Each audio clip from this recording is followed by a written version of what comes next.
Assalamualaikum warahmatullahi wabarakatuh. Bismillahirrahmanirrahim. Alhamdulillahirabbil alamin. Wabihi nasta'in wa ala umuri dunya waddin wa ala alihi wa ashabihi ajmain. Amma ba'd.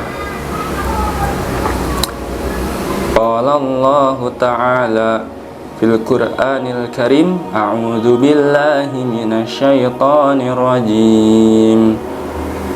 Bismillahirrahmanirrahim. Wa idz ta'adzana rabbukum la in syakartum la azidannakum wa la in kafartum inna 'adzabi lasyadid.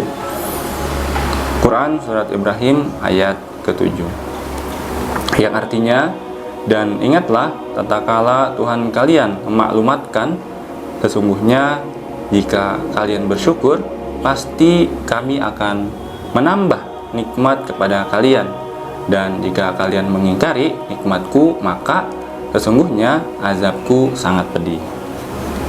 Ayah dan bunda serta ananda yang solih dan solihah, sudahkah kita bersyukur hari ini?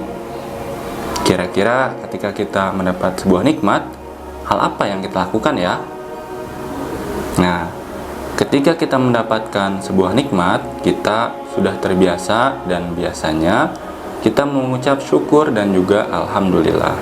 Namun, selain mengucapkan kata alhamdulillah, kita juga harus mensyukuri dengan cara bagaimana?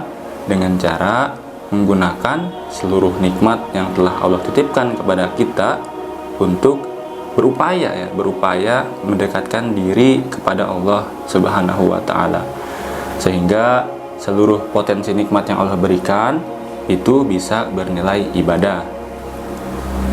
Salah satu contohnya nikmat mata.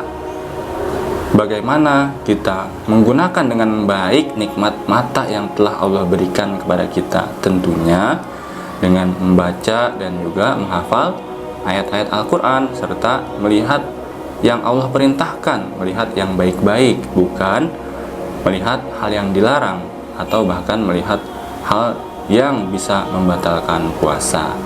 Kemudian apalagi Allah memberikan kita nikmat lisan, maka kita gunakan lisan ini untuk berkata yang baik-baik, untuk berkata yang ahsan.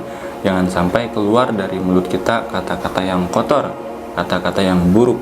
Karena kata-kata yang kotor, kata-kata yang buruk itu berasal dari pikiran yang kotor dan pikiran yang buruk. Pada momen kali ini, pada momen Ramadan yang sebentar lagi akan selesai, maka kita juga harus menggunakan atau memaksimalkan potensi yang ada dalam diri kita, yaitu tentunya dengan beribadah. Sebentar lagi kita akan menghadapi Idul Fitri, maka hal apa saja ya yang bisa kita lakukan? Yang pertama, saat kita atau amalan-amalan yang harus kita lakukan saat menjelang Idul Fitri, yaitu yang pertama adalah bertakbir. Allahu Akbar, Allahu Akbar, Allahu Akbar. La ilaha illallah, Allahu Akbar, Allahu Akbar walillahil hamd. Nah, agar takbirnya bernilai pahala, maka jangan dibuat mainan ya. Kita takbir dengan penuh penghayatan sehingga bisa bernilai ibadah. Kemudian yang kedua, yaitu amalan yang harus kita usahakan ya, harus kita lakukan, yaitu adalah mandi. Nah, mandinya juga sama, agar mandi ini bisa bernilai pahala, bisa dicatat sebagai amal ibadah.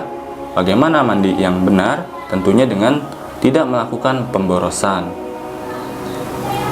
Karena pemborosan itu merupakan sifat-sifat dari setan. Yang selanjutnya yaitu adalah mengenakan wangian dan pakaian terbaik. Jadi tidak harus pakaian yang baru ya, sebagaimana yang disabdakan oleh Rasulullah SAW, pada hari Idul Fitri dan Idul Adha, Rasulullah SAW memerintahkan kami untuk menggunakan pakaian terbaik yang kami miliki dan memakai wewangian terbaik yang ada pada kami, serta berkurban dengan binatang yang tergemuk yang kami punya. Hadis riwayat Hakim. Perlu digarisbawahi di sini adalah pakaian terbaik yang kami miliki. Nah, bukan berarti harus selalu baru ya. Dan juga memaksakan diri ketika kondisi tidak memungkinkan. Yang selanjutnya, yang keempat, yaitu makan. Nah, sebelum melaksanakan salat Idul Fitri, maka kita disunahkan untuk makan terlebih dahulu.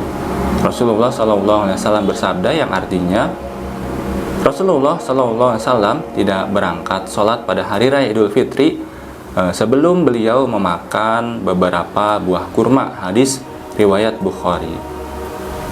Nah, agar bernilai ibadah, maka kita harus mencontoh apa yang sudah dicontohkan oleh Rasulullah SAW. Tentunya agar apa yang kita lakukan itu bernilai ibadah, maka harus ada dasarnya. Kemudian apalagi yang Allah perintahkan, kita juga harus makan makanan yang halal dan thayyib. Jadi bukan hanya sekedar halal saja ya. Sehingga sekali lagi apa yang kita lakukan setiap harinya, setiap jamnya, setiap menitnya, setiap detiknya itu bernilai pahala dan juga dihitung sebagai ibadah. Yang selanjutnya, ketika kita ingin berjalan menuju tempat sholat Id, maka disunahkan untuk mengitari jalan yang berbeda. Disunahkan untuk pergi ke tanah yang lapang untuk mendirikan sholat Idul Fitri maupun Idul Adha sebagaimana yang pernah dilakukan oleh Rasulullah SAW, para sahabat, dan tabi'in. Nah, Anda yang solih dan solihah, itulah 5 amalan sunnah yang dilakukan menjelang Idul Fitri. Kira-kira ada lagi tidak ya? Kalau ada, coba komen di bawah. Anda yang solih dan solihah, semoga segala amal ibadah yang kita lakukan pada bulan Ramadan ini bisa terus kita laksanakan di bulan-bulan berikutnya. Semoga kita bisa menjadi pribadi yang lebih baik dari hari sebelumnya. Karena sesuai dengan hadis Nabi, orang yang lebih baik dari hari kemarin, maka dia termasuk orang yang beruntung. Demikian yang saya sampaikan, kurang lebihnya mohon maaf ya. Ramadanku saatnya menempa diriku menjadi pemimpin yang taat. Wassalamualaikum warahmatullahi wabarakatuh.